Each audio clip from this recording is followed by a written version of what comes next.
Hi, this is GB Sebastian. Welcome to GB's classes. ഇന്ന് CBSE 8ാം ക്ലാസ്സിലെ ഹിസ്റ്ററിയിലെ 5ാമത്തെ ചാപ്റ്ററിൻ്റെ ലാസ്റ്റ് പാർട്ട്, 5ാമത്തെ പാർട്ടാണ് നോക്കുന്നത്. വെൻ പീപ്പിൾ റിബൽ എന്നാണ് ഈ ചാപ്റ്ററിൻ്റെ പേര്. ഇപ്പോൾ 4 പാർട്ടുകൾ ഇതിനു മുമ്പുള്ള എല്ലാ പാർട്ടുകളും കണ്ടിട്ടില്ലെങ്കിൽ അത് ആദ്യം കാണണം. ആദ്യം ചാനൽ സബ്സ്ക്രൈബ് ചെയ്യുക. പിന്നെ ഈ GB's ക്ലാസ്സസിൽ ക്ലിക്ക് ചെയ്ത് കഴിഞ്ഞാൽ ഇങ്ങനെ പ്ലേലിസ്റ്റ് ഓപ്പൺ ആയി വരും. പ്ലേലിസ്റ്റുകൾ അതിൽ ക്ലിക്ക് ചെയ്ത് കഴിയുമ്പോൾ എല്ലാ പ്ലേലിസ്റ്റുകളും ഓപ്പൺ ആവും. ആ പ്ലേലിസ്റ്റുകളിൽ പോയി കഴിഞ്ഞാൽ നിങ്ങളുടെ ഏത് ക്ലാസ്സാണോ, 9ാം ക്ലാസ്സോ 7ാം ക്ലാസ് 8ാം ക്ലാസ് ഏതാണെന്ന് വെച്ചാൽ അതിൽ പോവുക. അതിൻ്റെ സബ്ജക്റ്റും കൊടുത്തിട്ടുണ്ടാവും. അപ്പോൾ അതിൽ ക്ലിക്ക് ചെയ്ത് കഴിഞ്ഞാൽ ആ സബ്ജക്റ്റിലെ എല്ലാ ക്ലാസ്സുകളും നിങ്ങൾക്ക് എല്ലാ വീഡിയോയും കാണാൻ പറ്റും.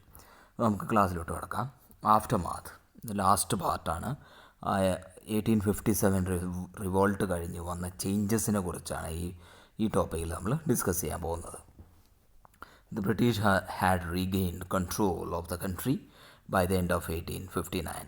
1859 അവസാനമായപ്പോഴേക്കും ബ്രിട്ടീഷുകാർ 1857 ആ റിവോൾട്ടിന് ശേഷം ഇന്ത്യൻ വിപ്ലവകാരികൾ റിബൽസ് പിടിച്ചെടുത്ത ആ സ്ഥലങ്ങളെല്ലാം, പിടിച്ചെടുത്ത ആ റൂളെല്ലാം അവർ തിരിച്ചു പിടിച്ചു. ഈ ബ്രിട്ടീഷുകാർ തിരിച്ചു പിടിച്ചു.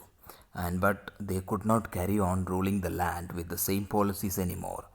നേരത്തെ ഉണ്ടായിരുന്ന സെയിം പോളിസികൾ വെച്ചുകൊണ്ട് ഇനി ഇന്ത്യൻ കൺട്രിയെ അല്ലെങ്കിൽ ഇന്ത്യയെ ഭരിക്കുക അസാധ്യമാണെന്ന് അവർക്ക് മനസ്സിലായി. Given below are the important changes that were introduced by the British. ഈ 1857 റിവോൾട്ടിന് ശേഷം ഇന്ത്യയെ തിരിച്ചു പിടിച്ചപ്പോൾ ഇവർ കൊണ്ടുവന്ന ചേഞ്ചസ്, മെയിനായിട്ട് വന്ന ചേഞ്ചസിനെയാണ് നമ്മളവിടെ ഓരോന്നായിട്ട് നോക്കാൻ പോകുന്നത്. ഒന്നാമത്തെ പോയിൻ്റ് എന്ന് പറയുന്നത്, the British parliament passed a new act in 1858. 1858 ഒരു പുതിയ നിയമം ബ്രിട്ടീഷ് പാർലമെൻറ്റ് പാസ്സാക്കി. And transferred the powers of the East India Company to the British crown in order to ensure a more responsible management of Indian affairs. ഇന്ത്യയിലെ കാര്യങ്ങൾ കൂടുതലായിട്ട് നന്നായിട്ട് നോക്കാനായിട്ട്, റെസ്പോൺസിബിളായി നോക്കാൻ വേണ്ടിയിട്ട് ഈസ്റ്റ് ഇന്ത്യ കമ്പനിയിൽ നിന്നും മാറ്റി ഈസ്റ്റ് ഇന്ത്യ കമ്പനിയുടെ പവറുകൾ അവസാനിപ്പിച്ച് ബ്രിട്ടീഷ് ക്രൗണിന് അല്ലെങ്കിൽ ബ്രിട്ടീഷ് ക്യൂവിന്, ബ്രിട്ടീഷ് രാജ്ഞിക്ക് അതിൻ്റെ അവകാശം കൊടുത്തു, അതിൻ്റെ പവർ കൊടുത്തു. A member of the British cabinet was appointed secretary of state for India. ഇന്ത്യക്ക് വേണ്ടിയിട്ട് ഒരു മെമ്പർ, ബ്രിട്ടീഷ് ക്യാബിനറ്റിൻ്റെ ഒരു മെമ്പറെ appointed as secretary of state for India. ഇന്ത്യക്ക് വേണ്ടി ഒരു സെക്രട്ടറി അപ്പോയിൻറ്റ് ചെയ്തു. അത് ബ്രിട്ടീഷ് ക്യാബിനറ്റിലെ ഒരു മെമ്പറായിരുന്നു. And made responsible for all matters related to the governance of India. ഇന്ത്യയുടെ ഭരണവുമായി റിലേറ്റഡ് ആയിട്ടുള്ള എല്ലാ മാറ്റേഴ്സും അത് നോക്കി നടത്തുന്നത് ഈ മെമ്പറാണ്. And he was given a council to advise him. ഒരു കൗൺസിൽ കൊടുത്തു. കുറേ ആൾക്കാരുണ്ടാവും, അഡ്വൈസേഴ്സ് ഉണ്ടാവും. അവർ ഇദ്ദേഹത്തെ, ഈ സെക്രട്ടറി ഓഫ് സ്റ്റേറ്റ് ഫോർ ഇന്ത്യയെ അഡ്വൈസ് ചെയ്യും. And called India council. ആ കൗൺസിലിനെ പറയുന്നത് ഇന്ത്യ കൗൺസിൽ എന്നാണ്. The governor general of India, നേരത്തെ ഉണ്ടായിരുന്ന governor general, was given the title of viceroy എന്ന ടൈറ്റിൽ കൊടുത്തു. And that is a personal representative of the crown അല്ലെങ്കിൽ ആ കിരീട രാജ്ഞി, ബ്രിട്ടീഷ് രാജ്ഞിയുടെ ഒരു പേഴ്സണൽ റെപ്രസെൻറ്റേറ്റീവ് ആണെന്നാണ് ഈ വൈസ്രോയ് എന്ന ഇതിൻ്റെ അർത്ഥം, ടൈറ്റിലിൻ്റെ അർത്ഥം. ത്രൂ ദീസ് മെഷേഴ്സ്, ഇങ്ങനെയുള്ള പല കാര്യങ്ങളിലൂടെ British government accepted direct responsibility for ruling ഇന്ത്യയെ ഭരിക്കാനുള്ള ഡയറക്റ്റ് റെസ്പോൺസിബിലിറ്റി ബ്രിട്ടീഷ് ഗവൺമെൻറ് ഏറ്റെടുക്കുകയായിരുന്നു. അങ്ങനെ നേരത്തെ ബ്രിട്ടീഷ് ഈസ്റ്റ് ഇന്ത്യ കമ്പനിയായിരുന്നു ഭരിച്ചുകൊണ്ടിരുന്നത്. ഇപ്പോൾ ബ്രിട്ടീഷ് ഗവൺമെൻറ്റാണ് ഇപ്പോൾ ഭരിക്കാൻ പോകുന്നത്. അപ്പോൾ രണ്ടാമത്തെ പോയിൻ്റ് എന്ന് പറയുന്നത്, രണ്ടാമത്തെ change, all ruling chiefs of the country were assured that their territory would never be annexed in future.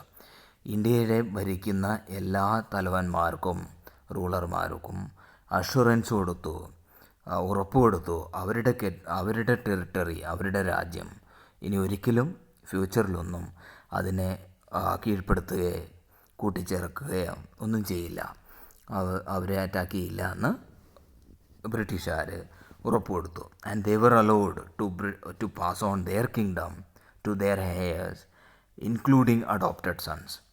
അവരുടെ കിങ്ഡം, അവരുടെ ടെറിട്ടറി, അവരുടെ രാജ്യം, അവരുടെ അവകാശികൾക്ക് വരും തലമുറയ്ക്ക് അവർക്ക് കൊടുക്കാം.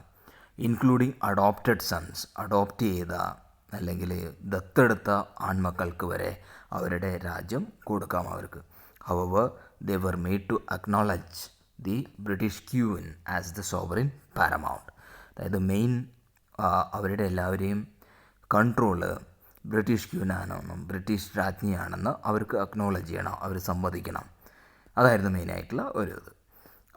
Thus the Indian rulers were to hold their kingdom as subordinates of the British crown അല്ലെങ്കിൽ ബ്രിട്ടീഷ് ക്യൂനിൻ്റെ സബോർഡിനേറ്റ്സ് ആയിക്കൊണ്ട് അവർക്ക് താഴ്മപ്പെട്ടുകൊണ്ട് ഇന്ത്യൻ റൂളേഴ്സിന് അവരുടെ കിങ്ഡം ഭരിക്കാം